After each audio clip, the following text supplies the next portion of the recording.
अगस्त्य आश्रम का वर्णन है। इसको प्रारंभ करते हैं हम।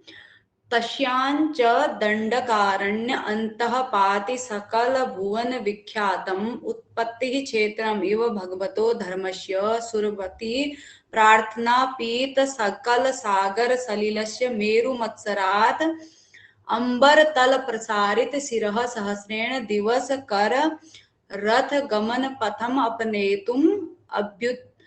अभ्युद्धतेन अवगणित सकल सुर वचसा विंध्य गिरिणाप्य अनुलंघित आज्ञस्य जठरानल जीर्ण वातापि दानवस्य सुरासुर मुकुट मकर पत्र कोटि चुंबित चरण रजसो दक्षिणासा वधूमुख विशेषकस्य सुरलोकाद एक हुंकार निपातित नहुस प्रकट प्रभावस्य भगवतो महामुनेः अगस्त्यस्य भार्यया लोपामुद्रया स्वयं उपरचित आलवालकै करपुट सलिल सेक संवर्धितै सुत निर्विशेषै उपशोभितं पादपै तत्पुत्रेण च गृहीत वृतेन आषाढ़िना पवित्र भस्म विरचित त्रिपुंडकाभरणेन कुशचीवरवाससा मौंज मेखला कलित मध्येन गृहीत हरित पर्णपुटेन प्रत्युटजम् अटता भिक्षां दृढदस्यु नाम्ना पवित्रीकृतम् अति प्रभूत इदमहरणाच्च अर्ति प्रभूतै इदमहरणाच्च अस्य इदमवाह इति पिता द्वितीयं नाम चकार। दिशि दिशि सुख हरितैश्च कदलीवनैः श्यामलीकृत परिसरं सरिता च कलश योनि परिपीत सागर मार्गानुगता एव बद्ध वेणिकया गोदावरिया परिगत आश्रम पदम आसीत। तो ये अगस्त्य आश्रम का वर्णन है। अगस्त्य का ऐसा ऐसा आश्रम था। ये सब अगस्त्य आश्रम की विशेषताएं होंगी जो हम पढ़ेंगे। तस्यांच उसी में, किस में? उसी विंध्यांटवी में। हमने विंध्यांटवी का वर्णन पढ़ा। ऐसी ऐसी विंध्यांटवी थी। तो विंध्यांटवी नामक एक अरण्य प्रदेश,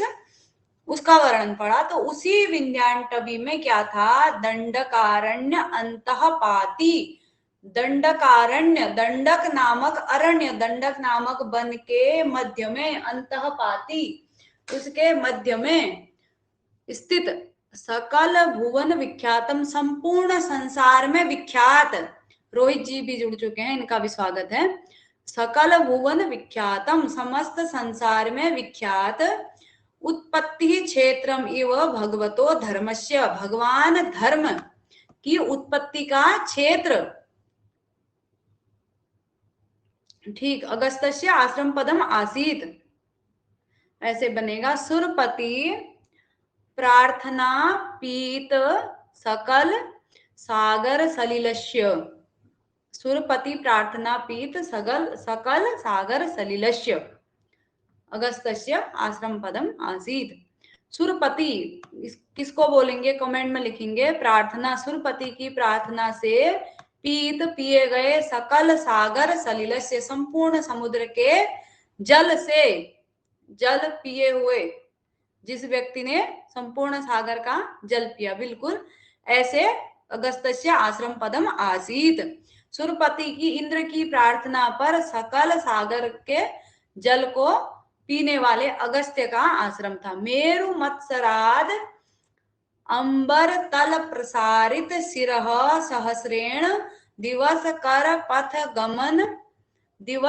रथ गमन पथम अपनेतुम अभ्युद्धतेन अवगणित सकल सुरवचसा विंध्य गिरिणा अपि अनुलंघिता आज्ञस्य अगस्त्यस्य आश्रम पदम आसीत। अब यहाँ पर क्या है? मेरु मत्सरात, एक कहानी इससे पहले थोड़ा सा जान लें। कि एक बार क्या हुआ, जो सूर्य है वह सबसे ऊंचा मेरु पर्वत है, तो मेरु पर्वत के चक्कर लगाता था या मेरु पर्वत के पीछे को ऐसे छुपता था। तो विंध्याचल पर्वत को क्या हो गया, उससे द्वेष हो गया कि जो सूर्य है वह मेरु पर्वत का चक्कर लगाता है, मेरा नहीं लगाता है। तो विंध्य पर्वत ने क्या किया, विंध्य पर्वत ने अपने सिरह सहस्रेण हजारों सिरों को अंबर में क्या कर दिया, अंबर तल प्रसारित, अंबर में क्या कर दिया, आसमान में फैला दिया। तो इससे सूर्य का रास्ता उसने रोक दिया, सूर्य को आधे रास्ते में ही रोक दिया। तो फिर और किसी भी देवता की अवगणित सकल सुर वचसा, समस्त जो देवता थे उनकी बातों को उसे नहीं माना। और फिर अगस्त्य ने क्या किया, भगवान अगस्त्य ने, जो अगस्त्य मुनि थे, उन्होंने वो गए तो उनको प्रणाम करने के लिए सुमेरु नहीं सॉरी विंध्याचल पर्वत क्या हुआ, झुक गया। तो अगस्त्य मुनि जब तक मैं ना आऊं तुम ऐसे ही रहना, ऐसा कह करके अंतर ध्यान हो गए। तो फिर तब से विंध्य पर्वत जो है अभी तक झुका हुआ ही है। तो जिस अब यहाँ पर क्या है, मेरु के वत्सर से अंबर तल में प्रसारित हजारों सिरों के द्वारा दिवस कर, यानी कि सूर्य के रथ गमन पथम अपने तो अभ्युतेन, दिवस कर यानी कि सूर्य के रथ गमन पथ, रथ के चलने वाले मार्ग को अपने तुम रोकने के लिए अभ्युदत, अब क्या बोलेंगे, उद्यत और अवगणित सकल सुर वचसा, अवगणित न गणित यानी कि जिसने नहीं माना, सकल सुर वचसा संपूर्ण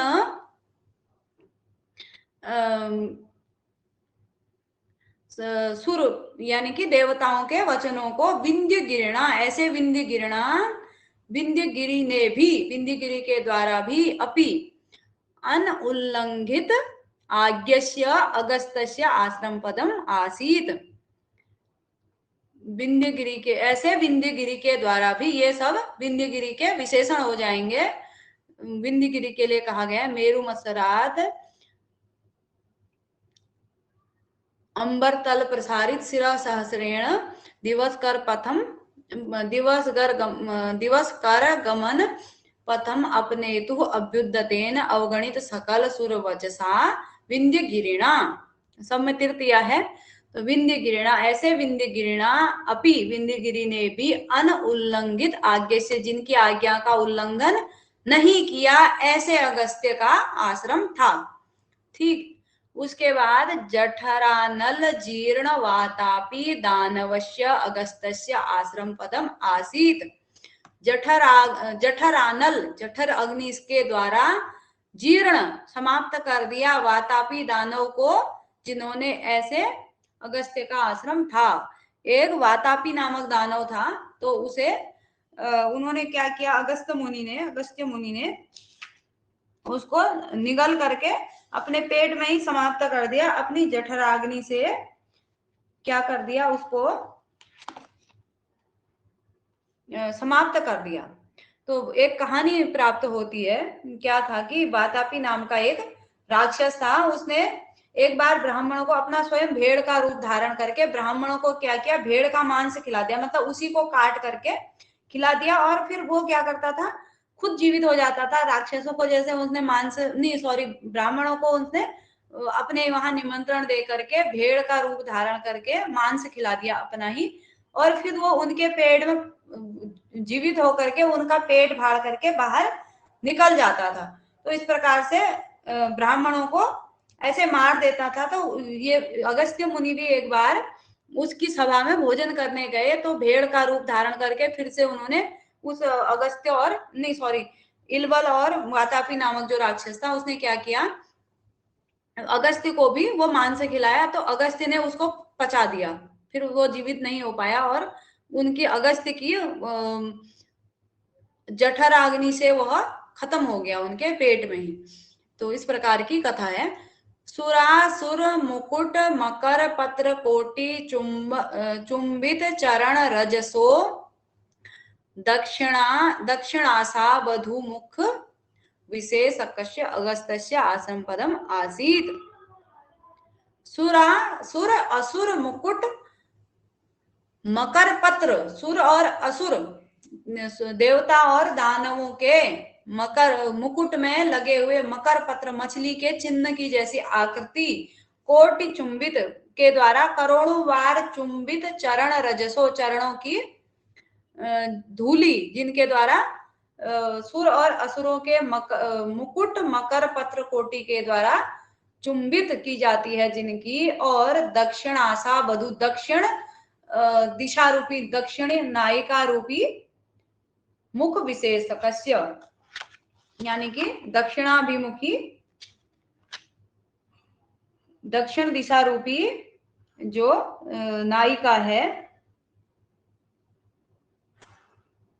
उसके मुख के विशेषकस्य, उसके मुख की शोभा के समान या उसके मुख के तिलक के समान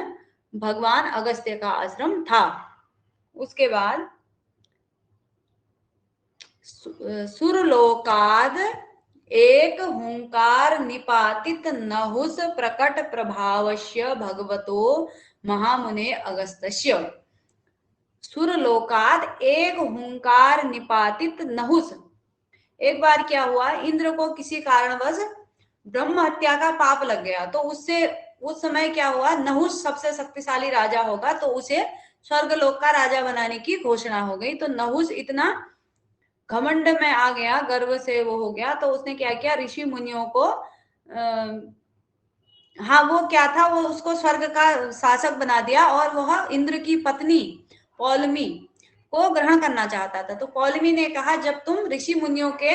द्वारा पालकी में बैठ करके आओगे तब मैं तुम्हें स्वीकार कर लूंगी। तो उसने भृगु इत्यादि जो अच्छे अच्छे बड़े बड़े ऋषि मुनि थे उन्हें कहा कि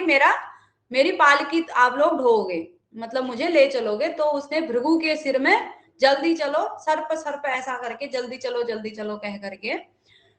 क्या किया, सर्प जो है प्रसार यानी कि चलने के अर्थ में भी धातु का प्रयोग होता है, तो उसने सर्प सर्प कह करके तेज चलो इस प्रकार से कह करके भृगु के सिर में क्या किया, लात मार दी। तो भृगु की जटाओं में अगस्त्य छुपे हुए थे और अगस्त्य ने एक हुंकार मारी और कहा सर्प बन करके धरती में गिर जाओ। तो नहुष जो था वह सर्प बन करके धरती में गिर गया। तो ऐसे भगवान अगस्त्य मुनि, महामुनि अगस्त्य का आश्रम पदम आसीद भार्यया, और जहां पर भार्या लोपा मुद्रा के द्वारा स्वयं रचित आलवालकई, स्वयं निर्मित उपरचित निर्मित आल वाल, कई वृक्षों के चारों तरफ जो आलवाल बनाए जाते हैं थाल टाइप के पानी अटकने के लिए, कर पुट सलिल सेक संवर्धितई, ये पादपई का विशेषण हो जाएंगे सभी। स्वयं उपरचित आल वाल कई पादपई, कर पुट सलिल सेक संवर्धितई पादपई। करपुट मतलब हाथों की अंजुली से, करपुट सलिल हाथों की अंजुली में भर करके जल से सेक संवर्तित सिंचन करके बढ़ाए हुए, सुत निर्विशेषई उपशोभितम, सुत निर्विशेषई सुतों के समान यानी कि पुत्र के समान वृक्षों के द्वारा पादपई उपशोभितम, वृक्षों से सुशोभित आश्रम पदम आसीत। तत्पुत्रेण च गृहीत वृतेन आषाढ़िना पवित्र भस्म विरचित त्रिपुंडकाभरणेन कुश चीवरवासचा मौंज मेखला कलित मध्यमेन गृहीत हरित पर्णपुटेन प्रति उटजम अटता भिक्षाम दृढ़दस्यु नामना पवित्रीकृतम आश्रम पदम आसीत। ठीक है, शोभितम पवित्रीकृतम ये सब आश्रम के विशेषण हो जाएंगे। अभी तक जिसमें षष्ठी लगी थी वे सब अगस्त्य के विशेषण थे। ठीक है, अच्छे से समझेंगे। उसके बाद तत्पुत्रेण और उनके पुत्र के द्वारा तत्पुत्रेण पवित्रीकृतम आश्रम पदम आसीत। अब उनका जो पुत्र है उसकी विशेषताएं वह कैसा है? तत्पुत्रेण च गृहीत व्रतेन आषाढ़िना, जिसने कौन सा व्रत धारण किया है? आषाढ़ी व्रत, पलाश इत्यादि का दंड हाथ में लेकर के अटल ब्रह्मचर्य का व्रत जिसने धारण किया है। पवित्र भस्म विरचित त्रिपुंडकाभरणेन, और पवित्र भस्म के द्वारा निर्मित विरचित त्रिपुंडक क्या किया है? अपने मस्तक में त्रिपुंड बनाया है। आभरणेन, ऐसा त्रिपुंड का आभरण यानी कि अलंकार धारण किए हुए उनके पुत्र के द्वारा पवित्रीकृतम आश्रम पदम आसीत। उसके बाद कुश चीवर वाससा पुत्रेण पवित्रीकृतम। कुश, चीवर, कुशा और चीर इत्यादि, कुशा का वस्त्र और चीर मतलब वस्त्र, कुश चीवर वाससा, कुशा का वस्त्र धारण किए हुए, मौंज मेखला कलित मध्यमेन, मुंजा की मौंज,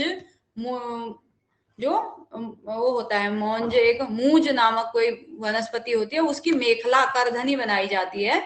तो कलित मेखला कलित मध्यमेन, मौंज की मेखला मध्यमेन यानी कि कमर में धारित, तत्पुत्रेण उनके पुत्र के द्वारा, हाँ मुंजा घास होती, वनस्पति जो भी होती है, तो उसका ये जो उसमें भी हम पढ़ते हैं मनुस्मृति इत्यादि में जो उपनयन संस्कार का पढ़ते हैं, तो ब्राह्मण का किसका होना चाहिए? मुंजा, नहीं सॉरी, वो जो करधनी होती है ब्राह्मण की किसकी होनी चाहिए, क्षत्रिय की कैसी होनी चाहिए, वैश्य की कैसी होनी चाहिए, वर्णन मिलता है वहां पर। तो ये मूंज की मेखला धारण करता है। और गृहीत हरित पर्णपुटेन, गृहीत धारण किया हुआ, ग्रहण किया हुआ, हरित हरा, पर्णपुटेन मतलब होता है पत्ते का दोना, धारण किए हुए, तत्पुत्रेण पवित्रीकृतम आश्रम पदम आसीत। प्रति उटजता भिक्षाम, और प्रत्येक उटज यानी कि कुटिया में जाकर के भिक्षा मांगने वाले, दृढ़दस्यु नामना, दृढ़दस्यु नाम के उनके तत्पुत्रेण पवित्रीकृतम आश्रम पदम आसीत। दृढ़दस्यु किसके पुत्र का नाम था? अगस्त्य के पुत्र का नाम था दृढ़दस्यु, और दूसरा नाम अगस्त्य ने खुद रखा है। तो ऐसे दृढ़दस्यु नाम के पुत्र के द्वारा पवित्रीकृतम आश्रम पदम आसीत। अति प्रभूत इदम आहरणाच, और अति प्रभूत बहुत अधिक, इदम ईंधन, आहरणात लाने के कारण, अस्य इदमवाह इति पिता द्वितीयम नामम चकार, और इसका अत्यधिक ईंधन लाने के कारण, इदम लाने के कारण इदमवाह इसका नाम इनके पिता ने दूसरा नाम रखा। क्योंकि जो तपस्वी इत्यादि होते थे, जो मुनियों के शिष्य इत्यादि होते थे, वो क्या करते थे? ईंधन लाने के लिए, समिधाएं लाने के लिए जंगल जाते थे। तो ये जो इनका दृढ़दस्यु नामक पुत्र था, वह बहुत सारी ईंधन लेके आता होगा, 3-4 दिनों के लिए प्रयुक्त होने के लिए एक ही दिन लेके आता होगा। तो उन्होंने उसका नाम क्या रख दिया? बहुत ताकतवर होगा तो पूरा पेड़ ही कंधे में रख के एक ही दिन ले आता होगा, तो उसका नाम क्या रख दिया? इदमवाह रख दिया, इदम को वहन करने वाला, इदमवाह इति पिता द्वितीयम नाम चकार, पिता ने ऐसा दूसरा नाम किया। दिशि दिशि सुख हरितैश्च कदली वनई श्यामलीकृत परिसरम सरिता च कलश योनि परितपीत सागर मार्ग अनुगता इव बद्ध वेणिकया गोदावरिया परिगतम आश्रम पदम आसीत। तो दिशि दिशि सुख हरितई यानी कि प्रत्येक दिशा में सुखों के द्वारा, हरित वर्ण के होते हैं, सुखों से सुशोभित, सुखों से युक्त, और कदली वनई श्यामलीकृत परिसरम, कदली वनों के द्वारा, केले के वनों के द्वारा पूरा श्यामलीकृत यानी कि घने घने कदली वन होगा वहां पर, तो छाया के कारण श्यामलीकृत परिसरम, और सरिता च, और सरिता गोदावरिया सरिता गोदावरी नदी के द्वारा कलश योनि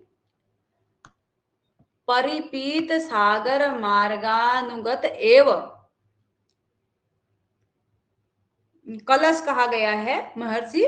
अगस्त्य को, क्योंकि महर्षि अगस्त्य ने संपूर्ण सागर को अपने पेट में समा लिया था, पी लिया था। कलश कलश योनि परिपीत पिए गए सागर मार्ग अनुगता इव मतलब पिए गए सागर के मार्ग, यानी कि जिन्होंने क्या किया, संपूर्ण सागर को पी लिया, ऐसे सागर सागर हाँ घड़े से भी उत्पन्न हुए थे। हाँ कलश योनि का अभिप्राय कुंभज घड़े से उत्पन्न, और कलश योनि का अभिप्राय वही होगा कुंभज घड़े से उत्पन्न। और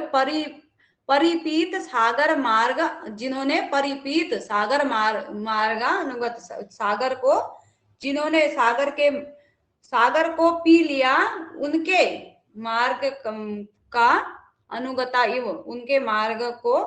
का आगमन करने वाली। और बद्ध वेणी कया जैसे एक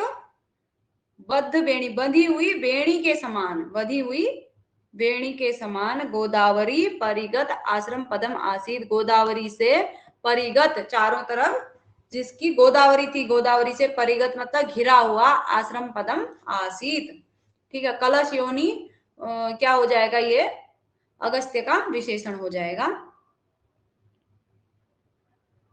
तो इस प्रकार से यहाँ कलश योनि किसके लिए प्रयुक्त हुआ है, तो अगस्त्य के लिए प्रयुक्त हुआ है। आश्रम पदम आसीद आश्रम था। उसके बाद यत्र च और जहां दशरथ वचनम अनुपालयन उत्सृष्ट राज्यो दस वदन लक्ष्मी विभ्रम विरामो रामो महामुनि अगस्त्यम अनुचरन सह सीतया लक्ष्मणोप रचित रुचिर, पता नहीं कौन करता है क्लास के टाइम में फोन, रुचिर तरु चिर पर्णशालः पंचवट्याम किंचित कालम सुखम उवास। यत्र च और जहां दशरथ वचन अनुपालयन दशरथ के वचनों का अनुपालन करते हुए उत्सृष्ट राज्यों, उत्सृष्ट मतलब छोड़े हुए, राज्य जिन्होंने राज्य छोड़ दिया, ऐसे राम का विशेषण हो जाएगा। दशरथ वचन अनुपालयन दशरथ के वचन का अनुपालन करते हुए उत्सृष्ट राज्य जिन्होंने राज्य को छोड़ दिया, दस वदन लक्ष्मी विभ्रम विराम, दस वदन दस मुख यानी कि रावण, लक्ष्मी विभ्रम मतलब विलासी रावण, विराम जिसका विराम किया, जिसको समाप्त किया, दस वदन लक्ष्मी विभ्रम रावण, लक्ष्मी विभ्रम दस वदन विराम राम, दस मुख वाले यानी कि रावण और विलासी लक्ष्मी का, विलासी रावण का क्या किया, विनाम किया, नाश किया ऐसे। और महामुनि अगस्त्यम अनुचरण और महामुनि अगस्त्य का अनुसरण करते हुए सीतया सह या उनके वचनों का पालन करते हुए सह सीतया सीता के साथ लक्ष्मणोपरचित लक्ष्मण द्वारा रचित निर्मित रुचिर सुंदर पर्णशालः पर्णकुटिका में पंचवट्याम पंचवटी में किंचित कालम सुखम उवास कुछ समय सुख पूर्वक निवास किया। ठीक है, सीता के साथ जहां पर यत्र च जहां पर सीता के साथ लक्ष्मण द्वारा निर्मित लक्ष्मणोपरचित रुचिर पर्णशालः लक्ष्मण के द्वारा निर्मित सुंदर पत्तियों की कुटिया में पंचवट्याम पंचवटी में कुछ समय निवास किया, सुखपूर्वक निवास किया। चिर शून्य अपि अध्यापि यत्र शाखा नीलीन निभृत पांडु कपोत पंक्त्यो लग्न तापसाग्नि होत्र धूम राजय इव लक्ष्यन्ते तरवः। और चिर शून्य अपि, चिर शून्य अध्यापि, बहुत लंबे समय से शून्य, अध्यापि आज भी वहां पर, यत्र जहां, शाखा नलिनी, नलिन निवृत पांडु कपोत, नीलिन शाखा, नीलिन शाखाओं में, और जहां चिर शून्य बहुत लंबे समय से शून्य होने पर भी, यत्र जहां शाखा नीलिन, यानी कि शाखाओं में नीलन होता है, मातु नीलियते कृष्ण, माता से छुपता है, छुपने के अर्थ में नीलन, नीलीन, शाखाओं में छुपे हुए, निवृत पांडु कपोत पंक्तियों, शाखाओं में छुपे हुए, कपोत मतलब कबूतरों की पंक्तियों से, लग्न तापसाग्निहोत्र, यानी कि निरंतर होने वाले अग्निहोत्र के धुएं से, राजय इव लक्ष्यन्ते तरवः, ऐसा लगता है अभी भी बहुत लंबे समय से वह आश्रम क्या है, शून्य है, लेकिन आज भी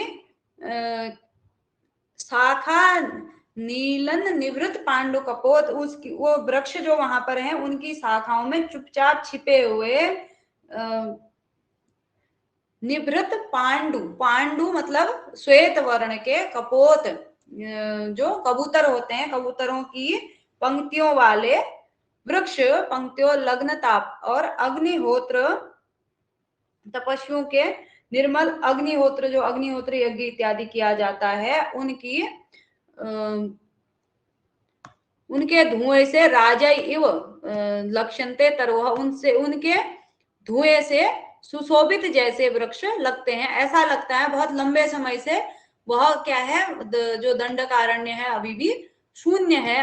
अभी बहुत लंबे समय से शून्य है, परंतु अभी भी क्या लगता है, जहां शाखाओं में पांडु कपोत पंक्तियां नीलित हैं, छुपी हुई हैं, और तपस्वियों के अग्निहोत्र के धुएं से आज भी वृक्ष क्या है, राजय इव लक्ष्यन्ते, सुशोभित जैसे दिखते हैं। और वली कर्म कुसुमान्य उद्धरन्त्याः सीतायाः करतलाद, करतलादिवस, करतलाद इव संक्रांतो यत्र रागः स्फुरति लता किशलयेषु। अब क्या कह रहे हैं, वली कर्म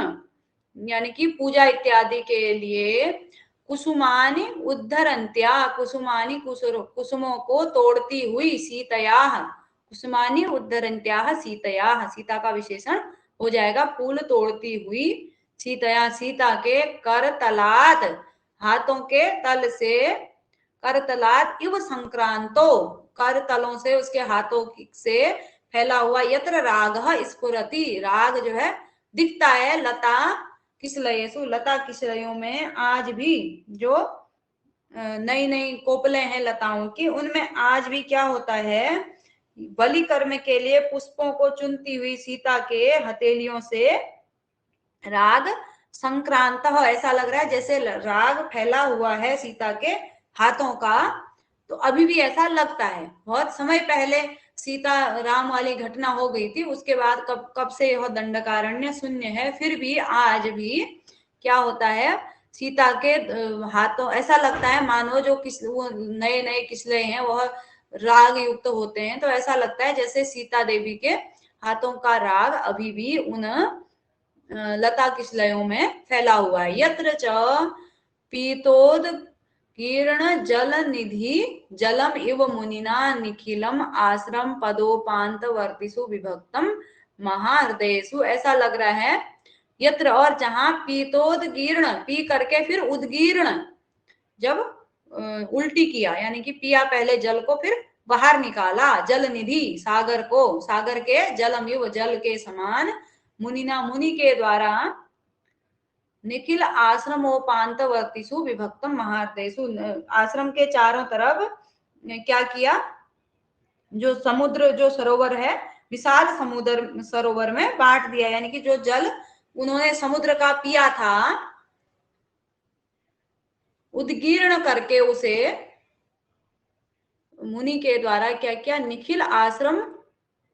आश्रमोपांत वर्तीसु, आश्रम के चारों तरफ, संपूर्ण आश्रम के चारों तरफ, विभक्तम महाहृदयसु, महासागर में बांट दिया, यानी कि उसको अपने आश्रम के चारों तरफ उद्गीर्ण करके समुद्र जैसा या क्या बना दिया, महाहृद, बहुत बड़ा तालाब जैसा बना दिया, जो समुद्र का जल पिया था उसे उद्गीर्ण करके। यत्र च दशरथ सुत निशित सर निकर निपात निहत रजनीचर वल बहुल रुधिर सिक्त मूलम अद्यापि तद राग विद्ध निर्गत पलासम इव भाति नव किशलयम अरण्यम। और जहां, यत्र च, जहां दशरथ सुत निशित सर निकर निपात निहत रजनीचर, यानी कि जो दशरथ के पुत्र यानी कि राम के द्वारा निहत मारे गए रजनीचर मतलब राक्षसों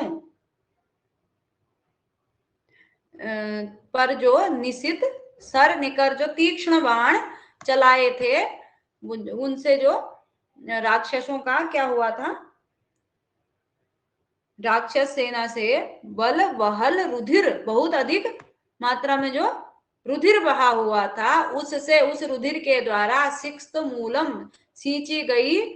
वृक्षों की जड़ें, अद्यापि, आज भी सींचे गए उस रक्त से सिंचित मूलों वाले वृक्ष अद्यापि आज भी तद राग विद्ध निर्गत पलासम इव भाति नव किशलय अरण्यम, उस रक्त से सींचे गए जो वृक्षों की, जिन वृक्षों की जड़ें उस रक्त से सींची गई थी, वे आज भी क्या करते हैं, वह पलास का जो वन है आज भी तद राग, उस राग को, उस लालिमा को, विद्ध निर्गत पलासम एवं भांति नव किशलय अरण्य, वह जो नव किशलय का अरण्य है, जो पलास के लाल लाल पुष्प और पत्ते इत्यादि हैं, आज भी ऐसा प्रतीत होता है कि वह, उस अरण्य की जो लालिमा है वह किस कारण से है, राम के द्वारा जो तीक्ष्ण बाणों से रजनीचरों के समूह को, बहुत ही बलशाली, अत्यधिक बहुल रुधिर, अत्यधिक जो उनके रजनीचर यानी कि राक्षसों का जो खून बहा, उस रक्त से जब उनको मारा तो उससे सिक्त मूलम, उन वृक्षों का जो की जो जड़ें सींची गई थी, आज भी वे उस राग को प्रकट कर रहे हैं, आज भी वही राग से युक्त प्रतीत होते हैं। तो समझ में आया होगा शायद। और अधुना अपि, अभी भी, यत्र, जहां, जलधर समये, यानी कि जलधर समय मतलब वर्षा के समय में, वर्षा काल में, गंभीरम अभिनव जलधर निवह निनादम आकर्ण्य, गंभीर जलधर, गंभीरम अभिनव, गंभीर, नए नए जलधर, नए नए बादलों के, निवह निनाद, उनके गरजने से जो क्या होता है, निनाद, उनका गर्जन सुन करके, आकर्ण्य सुन करके, भगवतः रामस्य त्रिभुवन विवर व्यापिनश्च, त्रिभुवन विवर व्यापिनश्च व्यापिनः चाप घोषश्च स्मरतो, चाप घोषस्य स्मरतो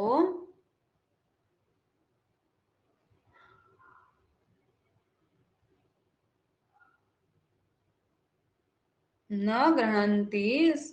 सस्प कवलम अजस्रम अश्रु जल लुलित दीन वृष्टो वीक्ष शून्या दस दिशो जरा जर्जरित विषाण कोटयो जानकी समृता जीर्ण मृगाह। आज भी वहां पर क्या होता है, जलधर समये, यानी कि वर्षा के समय में आज भी क्या होता है, जब नया मेघों का समूह गंभीर निनाद करता है, जब गर्जन करता है, तो उसको सुन करके, आकर्ण्य सुन करके, भगवतः रामस्य, भगवान राम के, त्रिभुवन विवर व्यापिनः चाप घोषस्य स्मृतौ, भगवान राम के त्रिभुवन विवर व्यापिनः, तीनों भुवनों रूपी छिद्र में व्याप्त, यानी कि संपूर्ण ब्रह्मांड में व्याप्त, चाप घोषस्य, चाप घोष को स्मृतौ, याद करते हुए, न गृह्णन्ति, जो वहां के क्या है, जीर्ण मृगा, जो वृद्ध मृग हैं वे न गृहणंती, क्या नहीं ग्रहण करते हैं, सस्प कवलम सस्प कवलम अजस्र अश्रु जल लुलित दीन दृष्टो वीक्ष शून्य दस दिशो जर्जरित विषाण कोटयो जानकी संवर्ता जीर्ण, जानकी संवर्धिता जीर्ण मृगा, जीर्ण मृग जो हैं वो जो बुढ़े मृग हैं, जानकी संवर्धिता, जानकी द्वारा बढ़ाए गए पाले पोसे गए वे जो जीर्ण मृग हैं, जो बुढ़े मृग हैं, वे घास को ग्रहण नहीं करते हैं, कहने का अभिप्राय यह है। और जरा जर्जरित विषाण कोटयो जीर्ण मृगा, ये जीर्ण मृगों का विशेषण होगा। बुढ़ापे के कारण जर्जरित विषाण कोटयो, जिनके विषाण मंडल, जिनके सींग कैसे हो गए, सींगों के अग्रभाग जर्जरित हो गए हैं, ऐसे जानकी के द्वारा बढ़ाए गए मृग सस्प कवलम अजस्र अश्रु जल लुलित दीन दृष्टियो वीक्ष शून्य दस दिशो, दसों दिशाओं को वे आंसू बहाते हुए अश्रु जल से युक्त दृष्टि के द्वारा वीक्ष देख करके शून्य दस दिशो, दसों दिशाएं शून्य है ऐसा सोच करके सस्प कवलम अजस्र न ग्रहणंती, वे घास को, कोमल घास को भी ग्रहण नहीं करते हैं। ठीक है, जब उन्हें राम के धनुष की टंकार की, जब बादलों को सुन करके राम के धनुष की टंकार याद आती है, सीता के द्वारा बढ़ाए गए जीर्ण मृगों के द्वारा, वे आज भी क्या करते हैं, घास को ग्रहण नहीं करते हैं।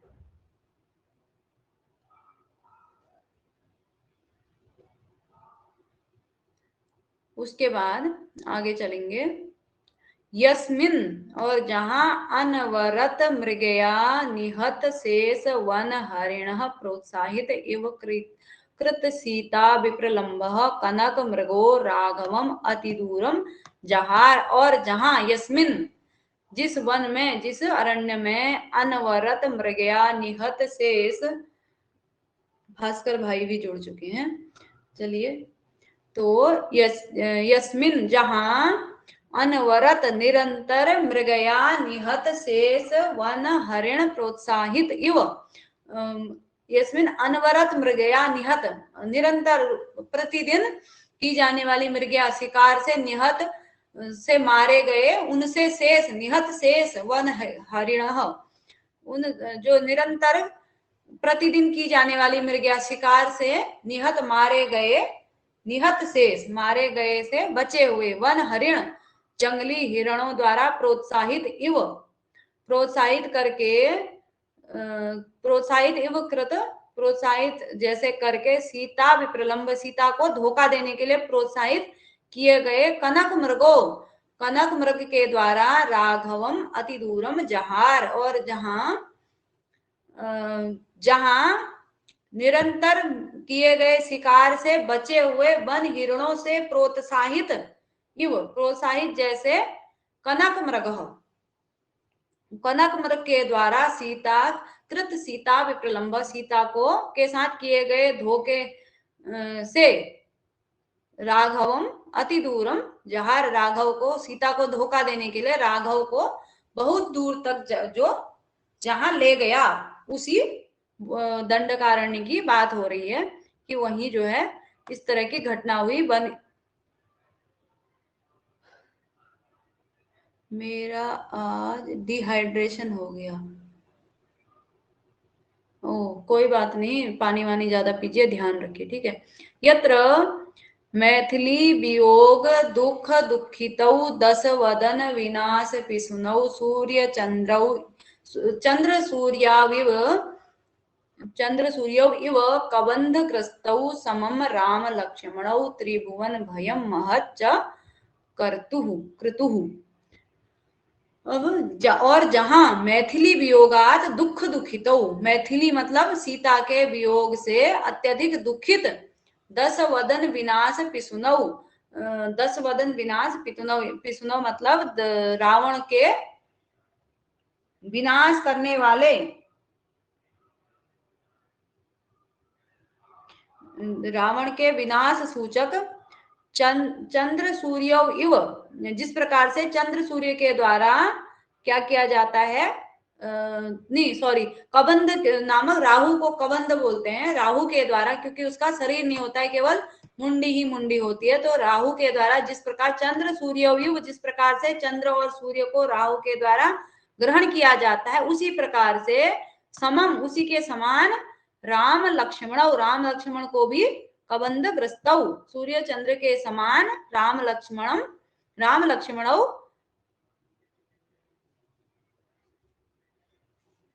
क्षमा चाहने की कोई आवश्यकता नहीं है, स्वास्थ्य का ध्यान रखिए आप, और बाकी पढ़ाई लिखाई होते रहेगी, ठीक है। तो जिस प्रकार से सूर्य चंद्रमा को कबंध राहु के द्वारा ग्रसित किया जाता है, उसी प्रकार से राम लक्ष्मण को भी कबंध ग्रस्तौ,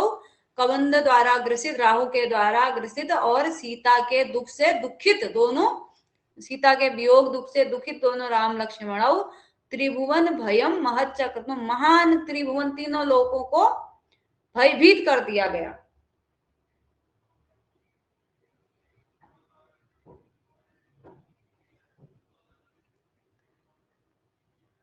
ठीक है, कबंध ने जब उन्हें ग्रहण किया तो राम लक्ष्मण ने